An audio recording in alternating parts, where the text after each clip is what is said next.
How's it going, everybody, and welcome back to Lead Therapy, and thank you so very much for taking time for tuning in to my video. The Alabama Sheriff's Association is working with an anti-gun group opposing constitutional carry, and the Sheriff Association director says he would support a change to the Second Amendment. Before I get on further with the video, if you'd help a boomer out, and after watching this video, if you enjoy it or if I gave you some information you didn't know, please take time to like, share, and subscribe and hit those post notifications. It helps the channel grow and it's greatly appreciated. The Alabama Sheriff's Association, ASA for short, Director Robert Bobby Timmons is standing by his criticism of the constitutional carry bills set to be debated in the Alabama legislature, even going so far to say he would support amending the United States Constitution. Timmons has claimed several times that the Second Amendment was not written to give citizens a right to carry a weapon in concealed fashion, saying that the amendment was only written to allow citizens to have weapons to defend their homes. Given his interpretation of the Second Amendment, a news organization asked Timmons if the ASA would support amending the Constitution to limit the Second Amendment to the possession of firearms for only the defense of a person's home.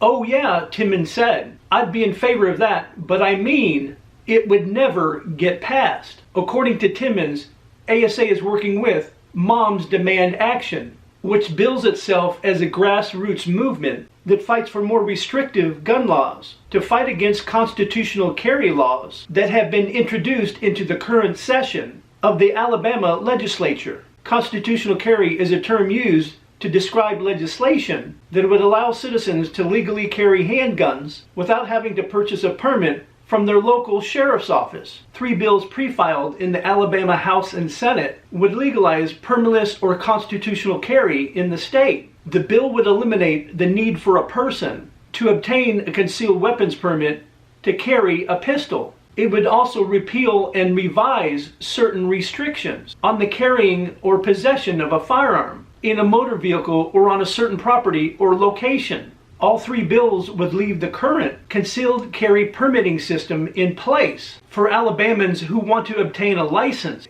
in order to carry concealed in states with CCDW reciprocity with Alabama. When asked why the Supreme Court had not defined the Second Amendment as narrowly as he does, Timmons acknowledged it was his own ideology. "I disagree with him," meaning the Supreme Court, Timmons said. "They need to cite the date when the Second Amendment was codified to be part of the Constitution. See how many cars have been driving around. How many roads did they have? How many motorcycles did they have? When the Constitution was written, there was no reason to include that stuff about roads and cars. It's not written that way, but it's just pure common sense." Last week, the National Association of Gun Rights, NAGR for short, released a series of statements that criticized the ASA for its opposition to constitutional carry. Timmons said the NAGR is just trying to use the issue as a fundraising method.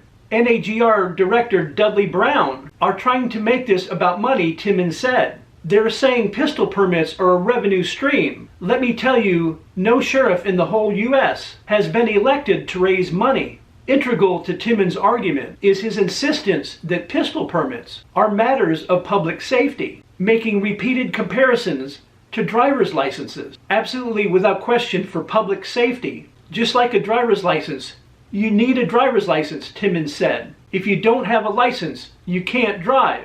If you don't have a permit, you can't carry a concealed gun. When asked if permits were a significant revenue stream for Alabama sheriffs, Timmons conceded it was true, but stressed that any such revenue would come from permits or taxes on the public. "It buys ammo, vehicles, and bulletproof vests," Timmons said. "If you get rid of the permits, taxpayers will have to pick up the bill." In November, sheriffs in Jefferson, Mobile, and St. Clair counties told the news they had similar concerns to constitutional or permitless carry laws. Sheriffs in the state already receive state funding for their operations, but Timmons suggests that the current budget is insufficient to provide them with appropriate equipment.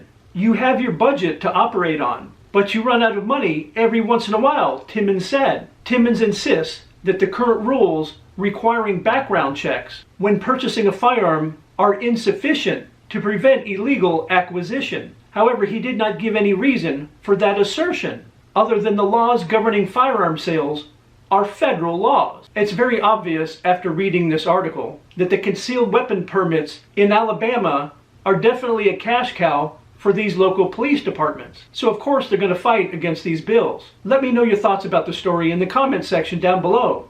And as I mentioned at the starting of the video, if you enjoyed this video, or if I gave you some information you didn't know, please take time to like, share, and subscribe and hit those post notifications. And I'll see you guys in the next video.